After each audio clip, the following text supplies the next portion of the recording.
Ebusia for Sabrina Minimo say Honorable Kennedy Agyapong reacting to a petitioner Joy News for an multimedia limited for Eddie Abba Eddie Etia Ayeni Samoka Efa Erastus as a redonko and Wabusa form Mobekaya and Rada Edibasomo said Mashed Bejemuno a Speaker of Parliament Right Honorable Alban Bagbin what did to just say some Omodia Privileges Committee say Womo Enshim Artist Al Hassan Suhuni and I just said Wonono Eddie Nim Eman Semino Piemu El Mashebe Manaso Kaka and Semno Mashebe na no na tazana msoma ona papa ponte abeyi anu so no NPD die nkoa enti no ma no ho popo say de nsem ko privileges committee ni ntina say wo ba besu abesra be papa choda bida wono wa ready wa krado wa be come all out na de dika no ni multimedia for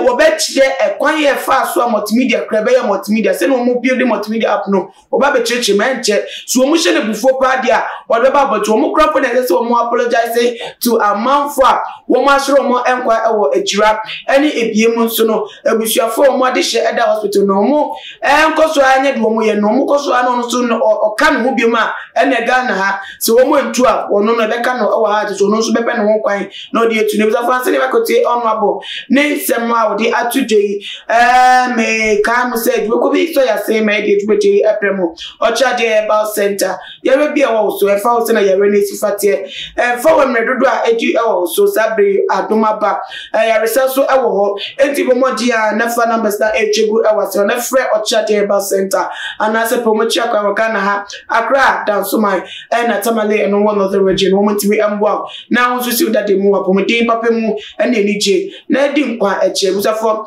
ye go to honorable bra wo react to petition multimedia for Ediaba Bontin say wo mo the issue na wo kasafa and some kasafa Erastus as a don kono as a threat entina say you holding accountable for that ono so react tie nkote ne emress sia no but ministro you yes meka no kura sisi me wan wan say Joy FM for o mani wasem e wo se baby o mu tro letter no ko ebia o so mu tro apology letter e come first ebusunafo a o mu nkofo two ebusunafo a o mu ma e prepara at the hospital and sama o ma beka ubia semwa they should be ashamed of themselves. I still repeat whatever I said they are corrupt kwesi chum mateno or no say wankasa you should be ashamed of himself. He said it in my office say akunta I'm using the exact words he used akunta then call Joy from ombu of pa because also mo bua mo 2016 as mo ba mo show into mo they go all out after you now what mo dey ho akura e kwanya wo mo start wo mo dey fast so establishing Joy from the beba out. Womu tell me now I'm going all out with Joy FM. Omu pomu tell me. Namamu history dia. Some of you you cannot use the media, police, everything to threaten me to keep my mouth shut. I'll continue to speak the truth anytime. Who can statement that I got privilege? If I did not tell more, so I am foolish empty. Suhini, so stupid, or more brother, and he can't go to Ghana. That is Suhini for him. But you are Suhini. I'm so disappointed in him. Did he have ordinary politics? Now, MP before also, we are disappointed in him because Amra Mutaka, Akoka said, Judge for Agyapong bribe, said the Supreme Court for Agyapong bribe. MP did it and the Chini Kasa and Panaco privileges. Privileges, then about number coming out of the MP no go to be you empty. Heaven Haven, who may near to Parliament. Even freeway for speaking the truth. Opia Jim come a Casa Boy Shaman Niam and no crack and yet Kawakana and no crack after. Mammy and Nifican entry and many people a month of Magana. And that is exactly what Joy FM is doing. So, and to cover Ghana, near Joy FM. And I'm a true. Oma yoma kinse ombeku MPP ko kibe mu MPP ta. Nia Joy FM for eka and the report omo ye ne nya de omo ya wo kan ni bia o. Erastus and omo say opese eyenku no opese nipa bi nku no fi say bia we ni papa ben ada bi no ni ni pa fusa wo Erastus so we ni papa ben. Wo mu awu no che wo mu ana.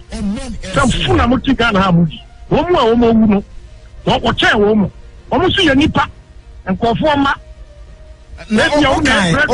Honorable Kaukan said Obinkuno. Meaning just so because me president come a lashing should beat the hell out of him. And then I'm corrupted. Why am I draw kids in a method about? One case will be attacking. Minkas will be attack will be a Minkas baby. But try some for trouble now with the starting yellow. Try some me catch them trouble now with the establishing company. Jones will move you. He's from capital. Most young person could be very much. But she has walked, truck, Namuye.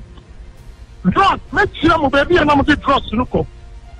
Miss Slow Giant, Miss Slow Giant. We are not fully pan anyone.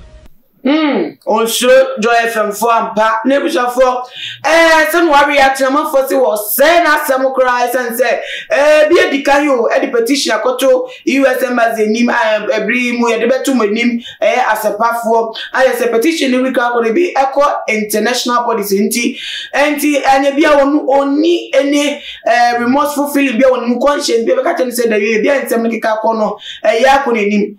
Enti na so bebre no obebra sikakra e wo mu ana ni nie mu no so nu se nukra no ka nukra de so no ka on nse wo beka nukra ko ti de obewu nto bi etimi se ne kwan efiri nukra ka won ti so fo nukra bia ene ye ka ene ne ase wa medi ejamo enti na se mo anu ye bia no mo fa ensume awe comment section e bi mstun sema mo ka fa de honorable dia betu dwa no sema no ne ya adwen sema no ne nya adwen eno so mo fa mbata wo e fa nto ye comment section e o e fa sume ne bi mstun share video we on all the social media platforms na episode 4 mo follow to my GH or Instagram Twitter so at @tumagh_ Facebook @tumagh mo so for na ama ousua me de sema no esia na me ya duma e be de share bi makram ne bye.